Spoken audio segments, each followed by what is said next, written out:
పవన్ కళ్యాణ్ గారు మంచి పొజిషన్లో ఉన్నారు.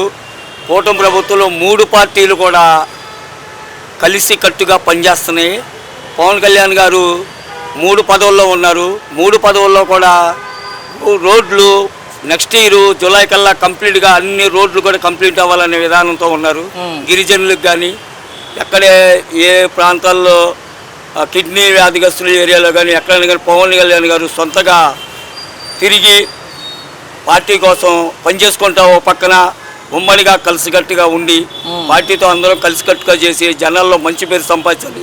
నెక్స్ట్ కూడా మనమే రావాలి, కూటమి ప్రభుత్వం అధికారంలో ఉండాలన్న నినాదంతో పవన్ కళ్యాణ్ గారు ముందుకెళ్తున్నారు. అయితే గతంలో ఆయన రాజకీయాలకు పనికిరాడని చెప్పి చాలా మంది అప్పటికి పవన్ కళ్యాణ్ గారు అంటే ఏంటో మాటల వ్యక్తి అనుకున్నారు కానీ చేతల వ్యక్తి అనుకోలేదు. ఇవాళ పంచాయతీ గ్రామీణ ప్రాంతాల్లో రోడ్లు కానీ డ్రైనేజీలు కానీ ఏ పనులకైనా సరే A to Z ఒక పిఠాపురంలోనే నిన్న వచ్చి 350 కోట్ల రూపాయలు నాగబాబు గారి సమక్షంలో ఒక పిఠాపురానికి ఆయన కాన్స్టిట్యున్సీకి సెలెక్ట్ చేశారు.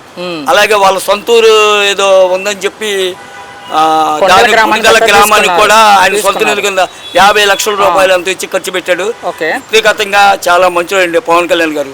అయితే వీళ్ళు కలిసి ఉన్నంతసేపు బాగానే ఉంటుందండి.